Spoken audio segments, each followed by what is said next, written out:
quiero, como siempre, saludar a los que nos siguen a través de emisoras de radio, Nicaragua, en México, en Perú, aquí en la ciudad de Hamilton. Y bueno, queremos a todos los que nos escuchan enviarles un saludo muy cordial y que el Señor bendiga sus vidas donde quiera que se encuentren. Voy a pedir esta mañana que abran sus Biblias en el Evangelio según San Mateo y vayan por favor al Sermón del Monte, en el capítulo 5. Voy a leer los versículos 21 al 26. Aunque vamos a trabajar un poquito más ampliamente, pero a lo menos voy a usar esos versos como base para el estudio de esta mañana. Repito otra vez, Mateo, capítulo 5, verso 21 al 26. Dice: oísteis que fue dicho a los antiguos, no matarás, y cualquiera que matare será culpable de juicio. Pero yo os digo que cualquiera que se enoje contra su hermano será culpable de juicio. Y cualquiera que diga necio a su hermano será culpable ante el concilio. Y cualquiera que le diga fatuo quedará expuesto al infierno de fuego. Por tanto, si traes tu ofrenda al altar y allí te acuerdas de que tu hermano tiene algo contra ti, deja allí tu ofrenda delante del altar y anda, reconcíliate primero con tu hermano, y entonces ven y presenta tu ofrenda. Ponte de acuerdo con tu adversario pronto, entre tanto que estás con él en el camino. No sea que el adversario te entregue al juez y el juez al alguacil y seas echado en la cárcel. De cierto te digo que no saldrás de allí hasta que pagues el último cuadrante. Padre, gracias por tu palabra. Otra vez nos gozamos al abrirla, leerla y escudriñar en ella las verdades que quieres compartir con tu pueblo. Bendícela a nuestro bien, Señor. Te lo pedimos en el nombre de Cristo Jesús. Amén. El título de esta exposición es Una ofrenda consecuente. Estamos hablando o haciendo un análisis acerca de la teología de la ofrenda a través de la Biblia. Consecuente implica, o quiero decir con esto, que se actúa con la idea de adorar y de honrar a Dios cuando hacemos este acto de ofrendar. Si nosotros ofrendamos como un gesto de amor o un gesto de acción de gracias a Dios, y resulta que terminamos odiando o teniendo algo no resuelto con un hermano, bueno, eres un inconsecuente cuando se trata de adorar a Dios como corresponde. Repito esto, si nosotros, que estamos hablando sobre el tema de la ofrenda, venimos cada domingo, donde quiera que estemos, y depositamos en el platillo una cantidad monetaria y resulta que tenemos un montón de nudos atados en nuestra relación con otros que van a la iglesia también a adorar a Dios, bueno, esa ofrenda honestamente no dice nada. Cuanto a Dios se refiere, no tiene ningún impacto, no tiene importancia. A menudo cuando se habla de la reconciliación, la doctrina de la reconciliación en las Sagradas Escrituras, pensamos en este tema en relación a Dios. Es decir, cómo nosotros nos acercamos y tenemos comunión con ese Dios. La Biblia nos dice que por causa del pecado quedamos separados de ese Dios. Estamos enemistados con Dios. Y es por eso que las Escrituras nos hacen un llamado a arreglar ese asunto. Cuando, por ejemplo, leemos al apóstol Pablo en 2 de Corintios capítulo 5, verso 20, a ver si se acuerdan de estas palabras, dice así que somos embajadores en el nombre de Cristo. Dice, como si Dios rogase por medio de nosotros, os rogamos en el nombre de Cristo, reconciliados con Dios. Déjenme hacer un pequeño paréntesis acá. Si usted no se ha reconciliado con Dios, le animo a que lo haga. Es decir, a través de Jesucristo se nos está abriendo acceso libre a la presencia de Dios para tener y mantener una relación continua y perfecta con ese Dios.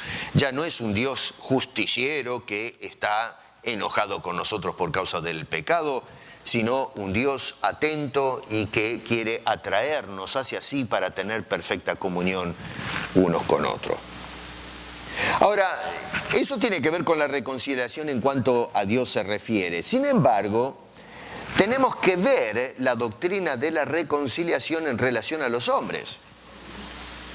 Es decir, que no solamente somos reconciliados con Dios, pero el efecto de esa reconciliación también arregla nuestras relaciones con los demás.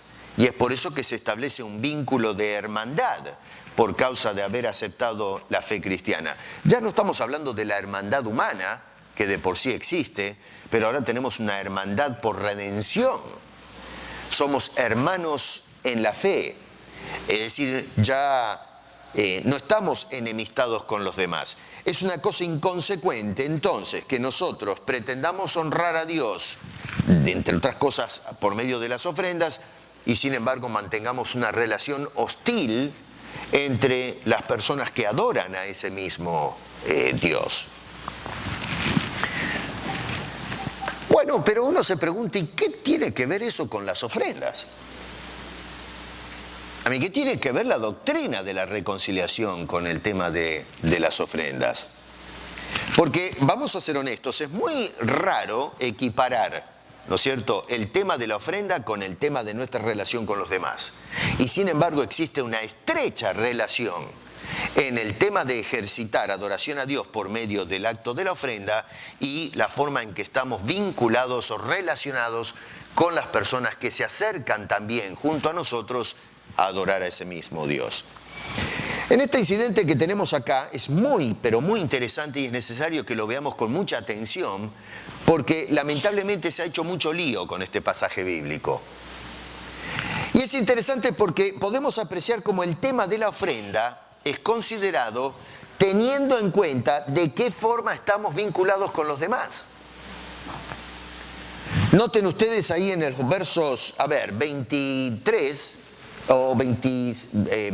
y 24, que nos dice que si por casualidad traes tu ofrenda al altar, ¿no es cierto?, para adorar a Dios, y yo no sé, tal vez está hablando de una persona que viene de lejos con el animal para el sacrificio. Tenemos que ubicarnos un poquito cómo era la cosa en el primer siglo, y la persona venía con los animales para ser sacrificados, y mientras va llegando al templo, no sé a qué distancia porque no se da detalle acá, pero de repente se acuerda que hay algo inconcluso con algún hermano.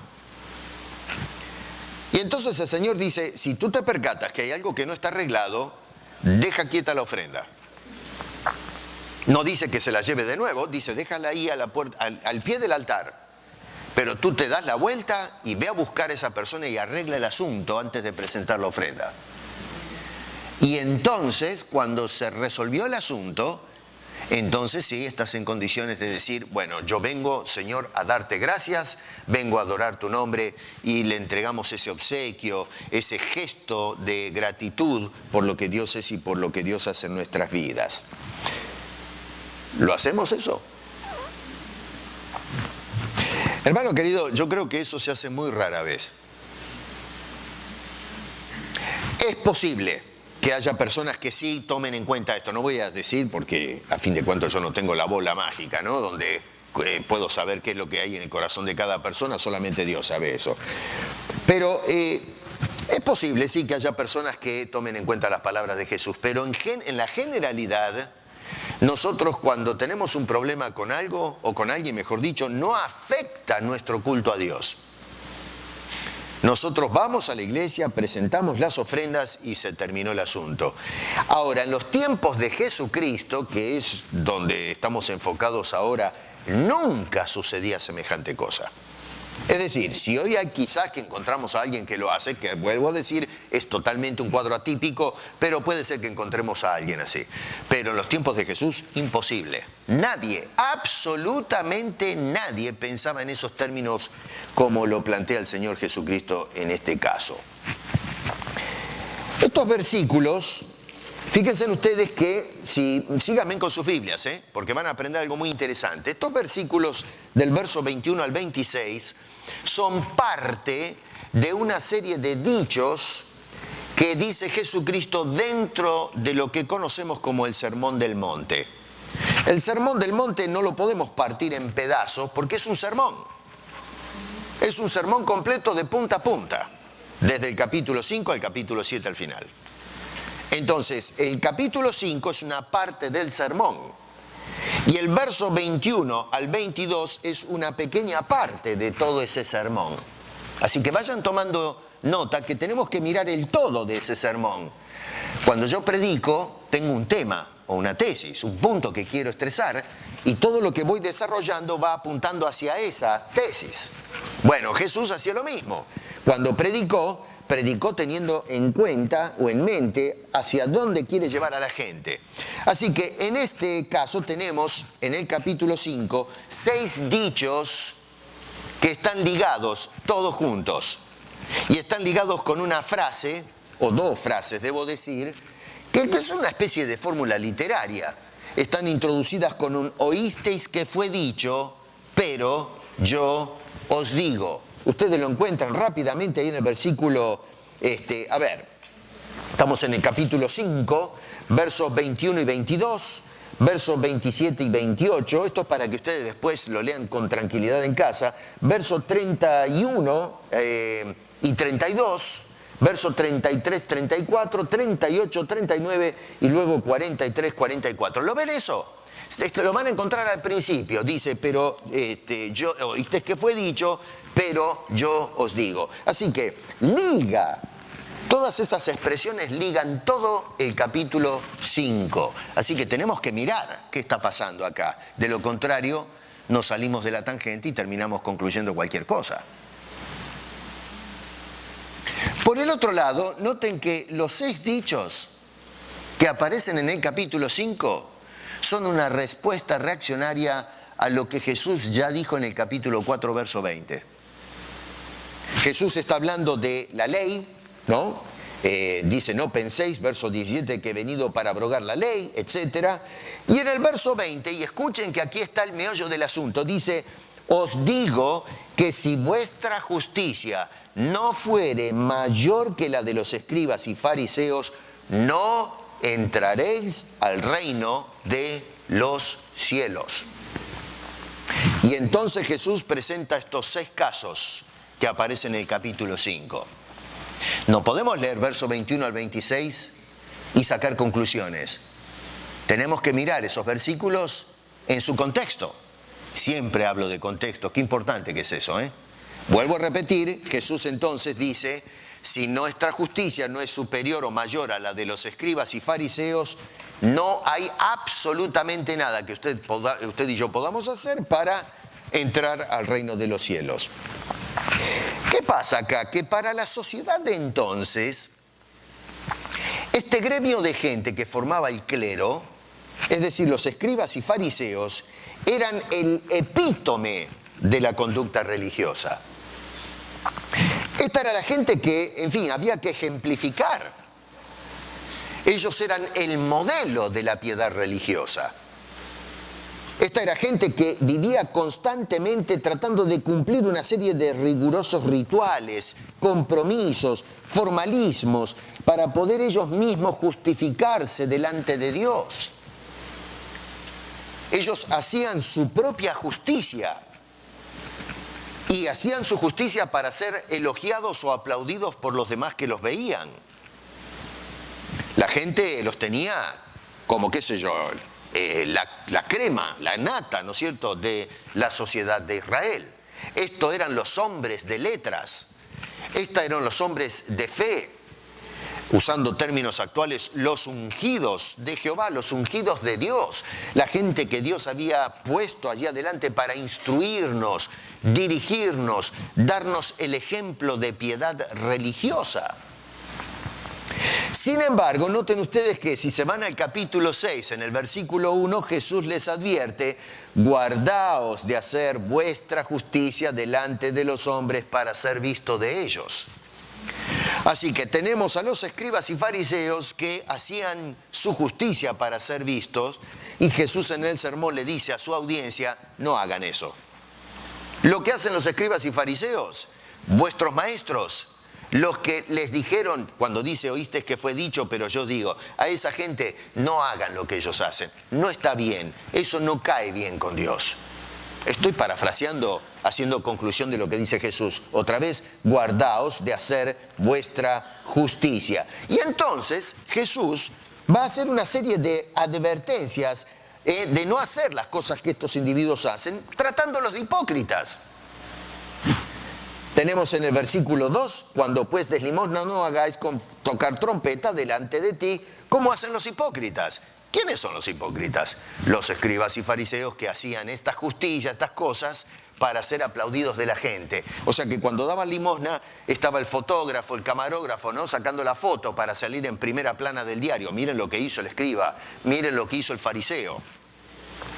Dice más adelante, verso 5, y cuando oréis no seáis como los hipócritas, porque les encanta orar, ¿no es cierto?, y hacer el ruido para que todo el mundo vea la piedad de estos caballeros. Así que Jesús les está dando con todos. Los escribas, por ejemplo, se la pasaban criticando a todo el mundo. Decían que los gentiles eran demonios. Y mucha gente que eran del pueblo de Israel también les caía el hacha encima. Jesús en el capítulo 7, verso 1, les dice: no juzguéis para que no seáis juzgados. A veces me escriben algunos diciendo: usted, pastor, no debería juzgar cuando condeno, ¿no es cierto?, algunas cosas que suceden en la iglesia. Bueno, déjeme hacer una pequeña aclaración. Hay una diferencia entre lo que dice Jesús y lo que yo estoy haciendo. Yo estoy juzgando a los lobos que están metidos adentro de la iglesia. Nunca juzgo a las ovejas de Cristo. Yo nunca voy a censurar a una oveja de Cristo. Voy a amar a la oveja de Cristo. Voy a instruir a la oveja de Cristo. Voy a proteger la oveja de Cristo. Por eso es que cuando hago una denuncia desde esta plataforma es para proteger las ovejas de Jesucristo. Estoy diciendo las cosas contra los lobos rapaces que no son de Cristo y que se suben para dañar el pueblo de Cristo. Así que no confundamos las cosas. Cuando Jesús dice no juzguéis para que no seáis juzgados, no está diciendo que debemos cerrar la boca y no juzgar todas las sinvergüenzadas que se hacen desde los púlpitos.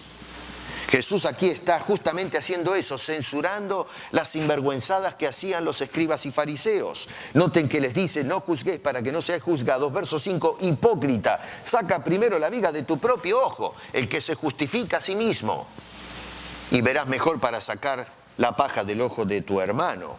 Está en el, vuelvo a repetir ahí en el capítulo 7. Ustedes después pueden hacer esta investigación más a fondo en casa. Entonces lo que encontramos es que Jesucristo lo que hace es denunciar directamente la hipocresía religiosa, y las denuncia con todo esmero, de estos fariseos que pensaban, otra vez, que por su justicia podían comprar el cielo, podían comprar a Dios.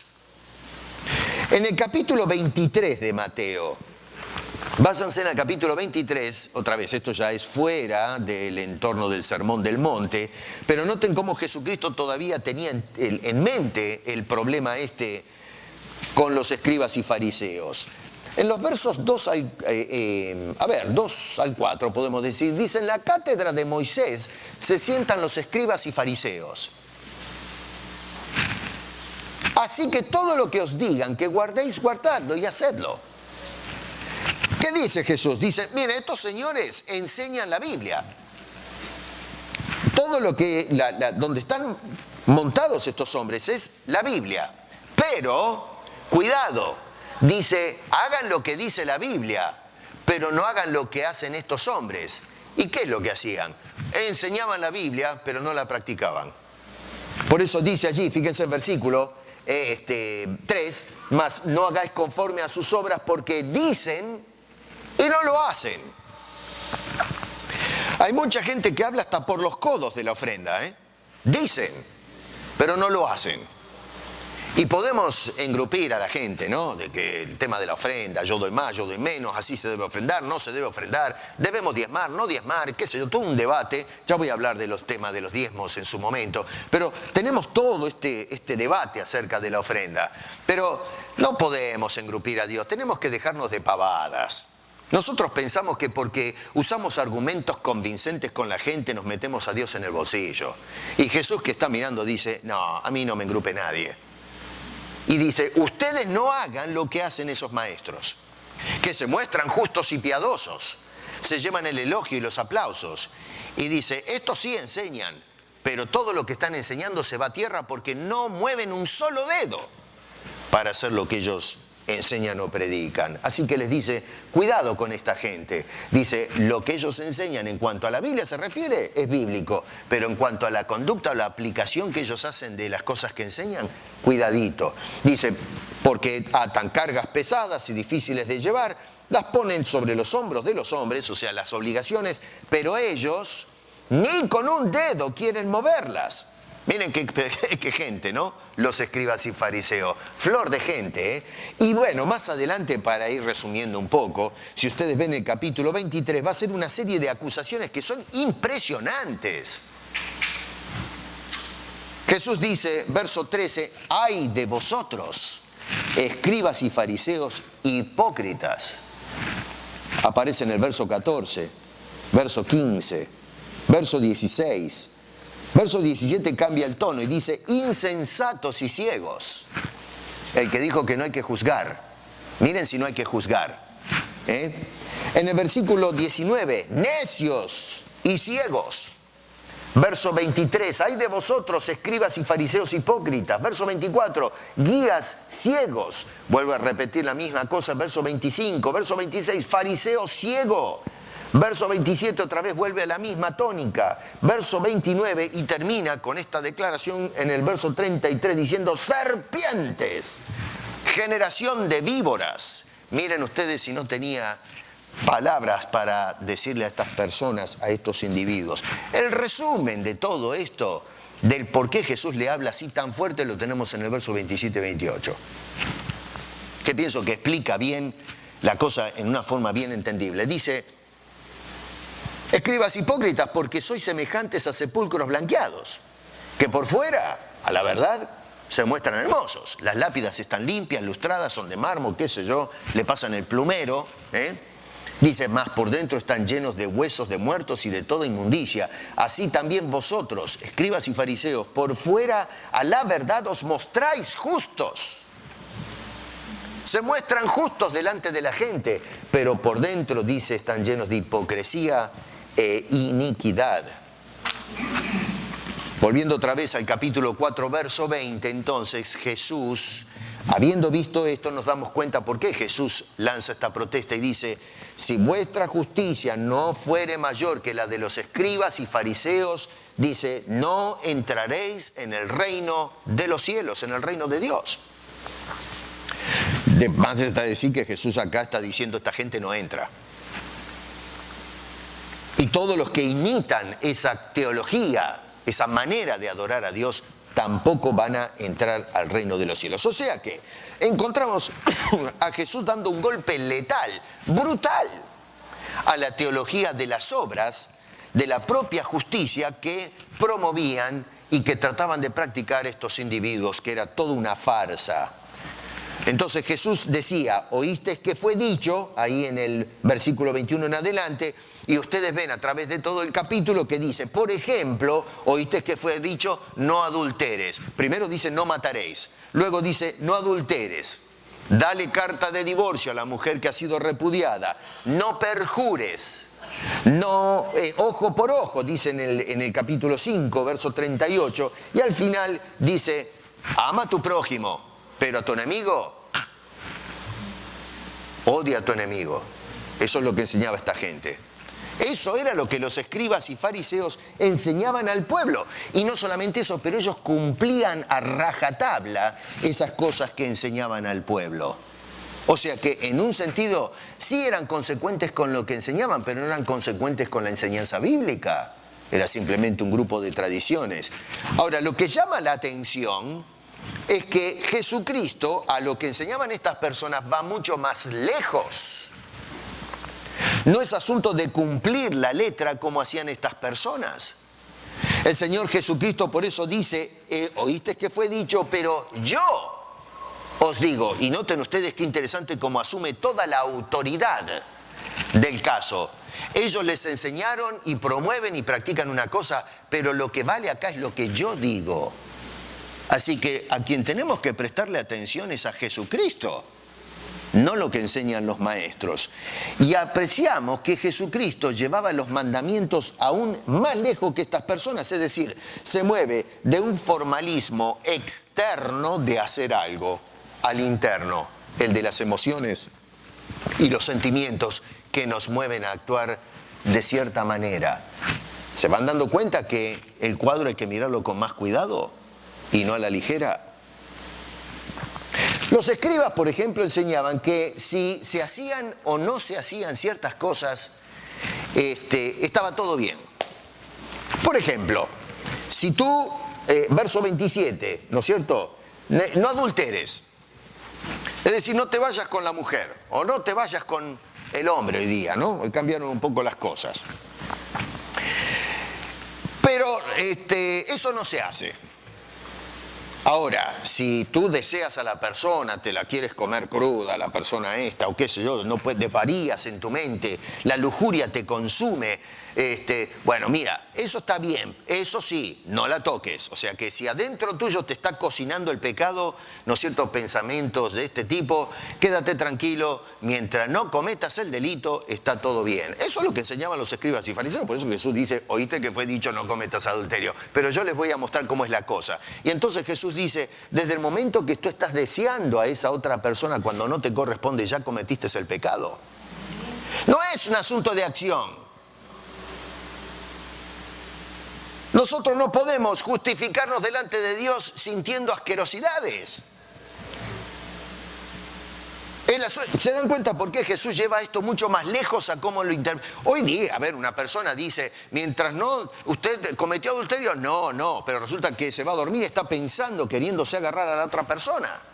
Y si le preguntan, ¿usted está pecando? No, si yo nunca toqué a la persona. ¡Estás pecando! Según la enseñanza de Jesús, estás pecando. ¿Cómo haces tú para venir a la iglesia y a honrar a Dios con tus ofrendas en esas condiciones? ¿Y qué tiene de malo si yo no toqué a nadie? ¿Sabe cuánta gente viene todos los domingos a dar ofrenda y no han arreglado las cosas como corresponde con Dios? ¿Se dan cuenta que nosotros no sabemos la doctrina de la ofrenda? Que hoy se nos enseña, trae la platita, trae el dinero a la iglesia, no faltes. Y si tienes algo, primero trae la plata, después arregla el asunto. Hacemos un lío con esto de las ofrendas. Es necesario que la iglesia vuelva a las bases, que empecemos a estudiar como corresponde, cómo se tienen que traer las ofrendas. Y aquí Jesús está haciendo una denuncia tremenda. Tenemos acá, por ejemplo, el caso del verso 21 al 26, donde dice, no matarás. Que por cierto era el cumplimiento a uno de los mandamientos del Decálogo. No matarás. Y luego sigue una serie de ideas de respeto al semejante. Entonces los judíos, los fariseos y escribas decían, cuidadito, no vayan a matar a nadie. Y no mataban a nadie. Que eso se puede tomar con pinzas, porque después lo que hicieron con Jesucristo, francamente, es matarlo. Aunque claro, ellos van a decir, nosotros no, los romanos fueron. Porque en realidad ese es el argumento, ¿no? Nosotros no fuimos, fueron los romanos, hasta el día de hoy, siguen con ese argumento. Nosotros no somos responsables de lo que pasó con ese reo. Pero usaron lo que hizo David, usar la autoridad, usar la influencia para matar. ¿Se acuerdan de David que no le metió la espada en el estómago al marido de otra mujer, que se quedó con la mujer del hombre, pero usó su influencia, su autoridad para dar órdenes que lo pongan adelante y entonces el pobre hombre se llevó la paliza, murió? Los fariseos hicieron exactamente la misma cosa que hizo David, irónicamente. Usaron su influencia con los romanos, se lo sacaron de encima, lo entregaron a Pilato y entonces se siguió todo el proceso judicial romano y lo mataron. Así que ellos, por eso digo que es relativo. Pero en fin, ellos enseñaban, no hay que matar. Pero resulta que por dentro estaban llenos de odios, de desprecio, de repulsión por cualquier persona que no sea un escriba o un fariseo. O sea que usted podía odiar con toda su alma a una persona y mientras no lo matara, estaba justificado. Y luego venían al templo a traer sus ofrendas y a servir a Dios. A este tipo de justicia que practicaban los escribas y fariseos es que Jesús dice: si no tienes una justicia mayor que la de estos hombres, escribas y fariseos, no entrarás al reino de Dios. El verso 22 es un argumento de progresión. Noten que pasa del enojo, dice cualquiera que se enoja contra su hermano, pasa a las palabras. Y luego vemos la progresión de las mismas palabras. Va de acusar a alguien de necio, la palabra acá griega es raká, que significa, qué sé yo, denunciar a una persona de ser un grandísimo ignorante, pero no de adjetivar a alguien porque realmente no sabe, sino simplemente porque detesto a la persona y porque no estoy de acuerdo con él, le digo ignorante. Miren, esto es muy común en la sociedad contemporánea. Si usted no está de acuerdo con ciertas agendas sociales, lo primero que le dicen a ustedes: usted es un ignorante. En otras palabras, la ignorancia no es no saber. La ignorancia es no estar de acuerdo con ciertas ideologías de turno. Entonces, debido a que nosotros no coparticipamos con las ideas actuales en la sociedad, usted es un ignorante. Y eso no se dice porque usted no sabe, sino que es una manera despectiva de tratarlo. Usted no sirve para nada. Usted es una persona arcaica, es un troglodita, es un dinosaurio viviendo fuera de tiempo en una sociedad que no le corresponde. Debería ser un ser en extinción, si no debería estar extinguido ya hace tiempo. Esa es la idea cuando hoy se denuncia a una persona de ignorante. Claro, a ver, si usted está sentado, hoy hablábamos, ¿no es cierto?, acerca de las escuelas teológicas, y viene alguien que se hace el sabio y no sabe y le dice: usted es un ignorante. No, eso no es ninguna ofensa, le está diciendo lo que realmente se debe decir. Pero eso no es lo que está diciendo Jesús acá. Está diciendo cuando se le dice a una persona raká, cuando despreciamos con toda el alma a esa persona. Y luego salta a otra palabra que es la de necio, fatuo. Esa palabra significa eres un tonto. En realidad la palabra es mucho más fuerte que tonto. Estoy tratando de ser un poquito gentil con los términos. La palabra griega es meró. Quiere decir eres un verdadero estúpido. Era una manera insultante de referirse a la persona, es decir, no vales absolutamente nada, no tienes el nivel que yo tengo, escriba y fariseo. Jesús está describiendo lo que hay en el corazón de estas personas. Y lógicamente, cuando guardamos en nuestro corazón el odio, eventualmente ese odio se trasluce entonces en este tipo de palabras que, si no lo controlamos, en el peor de los casos, podemos terminar matando a alguien, porque en definitiva un asesinato es el resultado de un proceso que se fue fermentando en el corazón de la persona, el odio sin control, emociones y sentimientos que fueron tomando forma hasta que se perdió el control y terminamos cometiendo un acto delictivo. Así que entonces lo que se está haciendo es hablando de un acto de desprecio total. En las campañas políticas de los Estados Unidos de Norteamérica, en las últimas, uno de los candidatos, los nombres acá no cuentan, usó el término los deplorables, refiriéndose a la banda del otro partido político. Y por haber dicho eso, entre otras cosas, pero eso fue la gota que rebasó el vaso y perdió las elecciones. Un acto de desprecio por el electorado. Dígame usted, si quiere ganar los votos de una persona, ¿le va a decir los deplorables a cierto sector de la sociedad?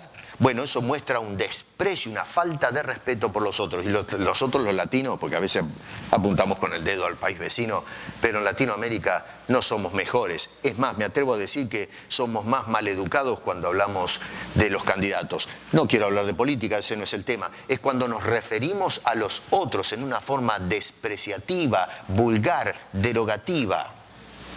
Bueno, así actuaban los escribas y los fariseos. Noten ustedes la severidad con que Jesucristo condena este tipo de actitud y que lo hace también en forma progresiva. Dice que la persona primero será culpable de juicio.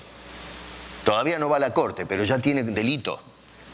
La segunda será culpable ante el concilio, o sea, ya va a estar enfrente al juzgado.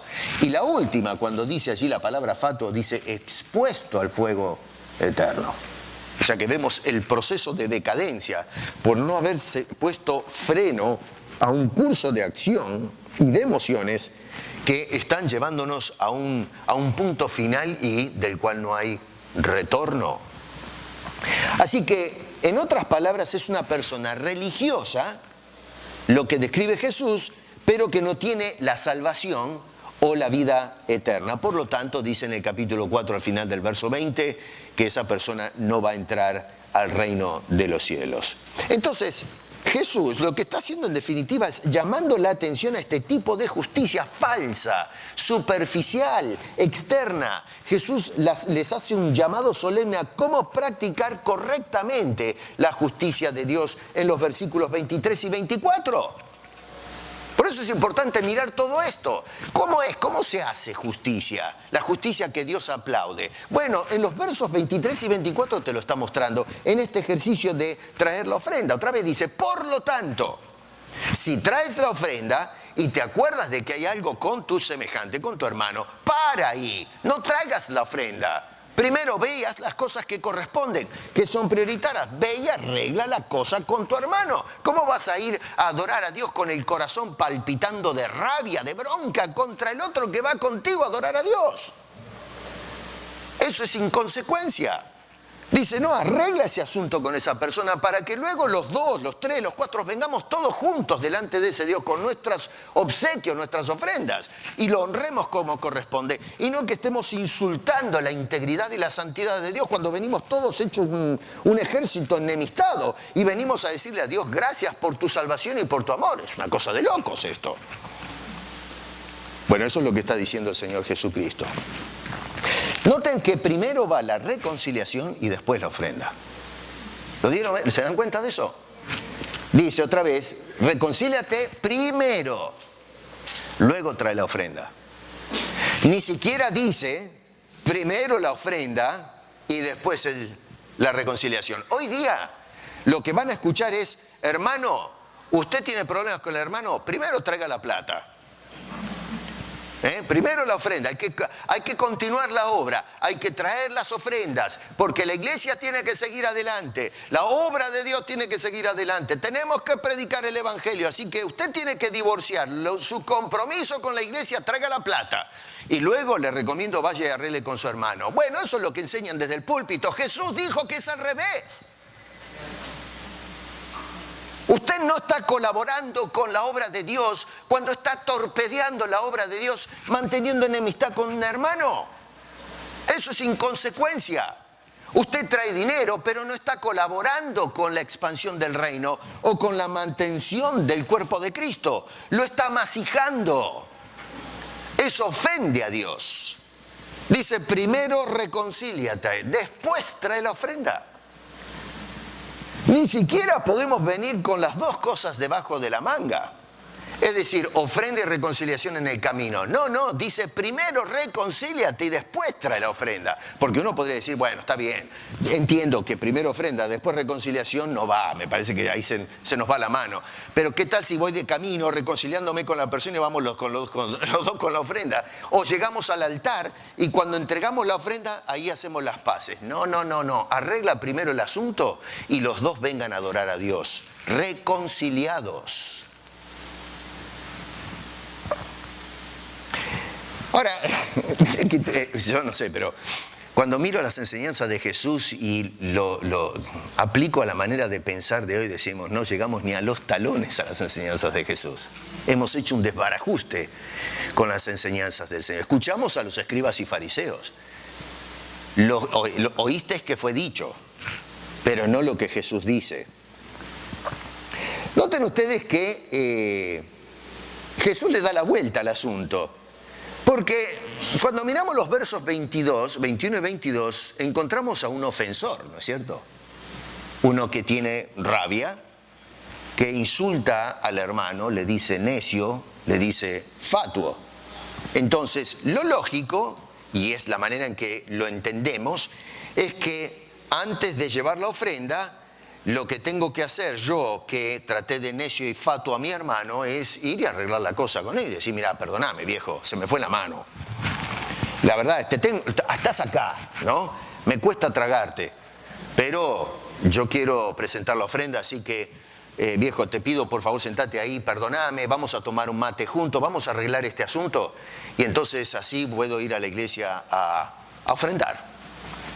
Y entonces esa es la idea. Miramos el verso 21-22, tenemos al ofensor, lo lógico es que el ofensor vaya y arregle las cosas con el ofendido y presente la ofrenda. Pero ¿sabes una cosa? Jesús le dio vuelta a la torta. Y Jesús dice que el que tiene que ir a buscar la reconciliación es el ofendido, no el ofensor. ¿Qué tal? Otra vez, mira lo que dice. Si traes tu ofrenda al altar y allí te acuerdas que tu hermano tiene algo contra ti. No que tú tienes algo con el otro. Dices al revés. Por eso es que cuando escuchaban las enseñanzas de Jesús, dice, está loco este tipo, pero que tiene todas las chavetas de la cabeza están flojas. ¿Quién va a hacer semejante cosa? Eso no tiene sentido. ¿Cómo que yo soy la persona ofendida y voy a ir a buscar a mi ofensor y decirle, muchachos, sentate, tomamos unos mates y vamos a arreglar a ver qué pasa? Pero eso es totalmente ilógico, es irracional. ¡Exacto! Jesús está diciendo que la justicia que Dios demanda es sobrenatural, es totalmente en contracorriente. Jesús decía, si una persona ama al que lo ama, ¿qué mérito tiene? Porque los paganos que no conocen a Dios hacen lo mismo. No hay mérito, no hay elogio. El asunto es, en el cristiano, es que tiene algo sobrenatural que lo lleva a hacer lo que no es típico.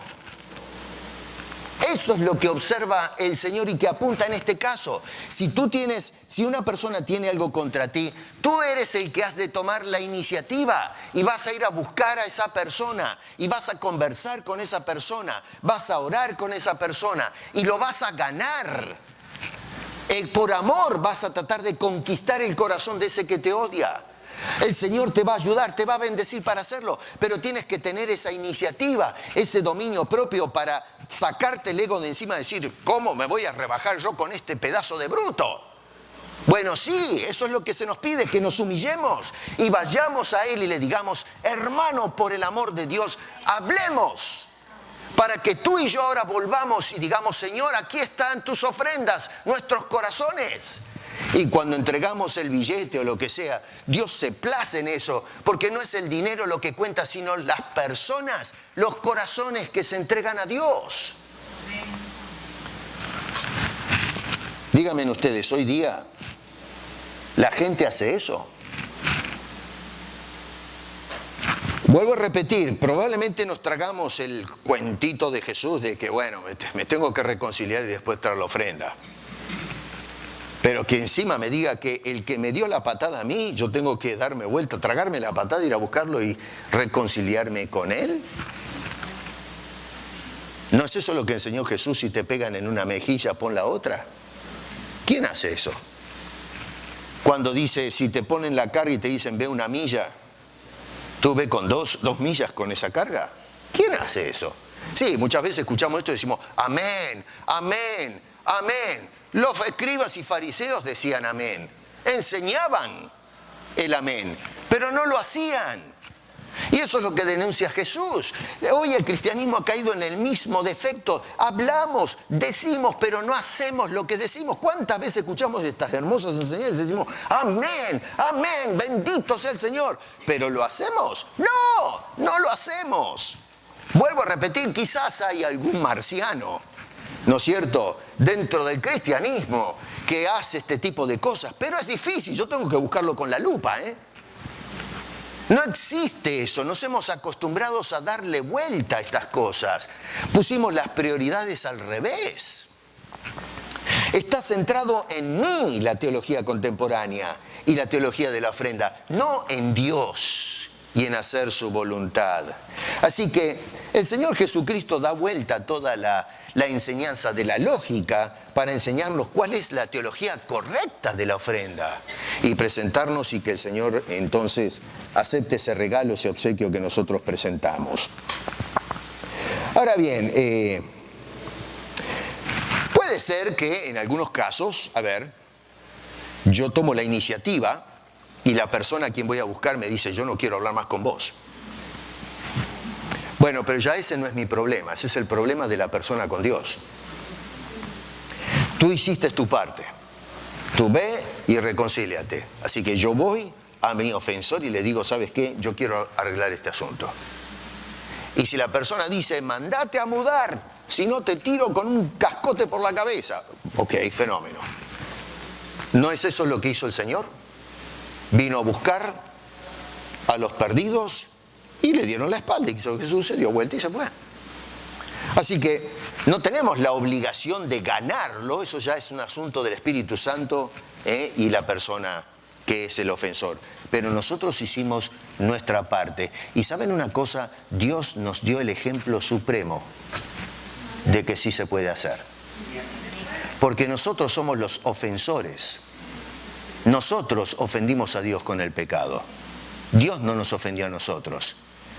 Y si Dios espera que nosotros vayamos a buscar a Dios, nadie se acerca. ¿No es eso lo que dice Pablo? No hay quien busque a Dios, no hay ni siquiera uno. Y sin embargo Dios, en lugar de sentarse en su trono de gloria y decir, a mí de acá no me mueve nadie, ¿qué? Ustedes me ofendieron y yo voy a ir a buscarlos a ustedes, acá me quedo esperando. No, Señor, Dios se despojó de su gloria y asumiendo forma humana vino a buscarnos para llevarnos a la gloria. Él tomó la iniciativa y nos dio el ejemplo supremo de su enseñanza. Jesús no es alguien que decía y no hacía como los escribas y fariseos. Todo lo contrario, Él mostró realmente que lo que Él enseñaba, eso era lo que Él practicaba. Él se despojó de todo su derecho, su honor y su gloria. Se humanó y se humilló a lo sumo hasta morir en la muerte más cruenta de un criminal para poder venir a buscarnos a nosotros y llevarnos a la gloria.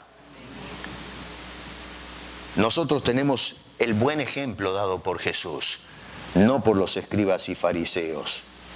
Pero ¿cómo hago eso? Bueno, nosotros no lo podemos hacer, es imposible.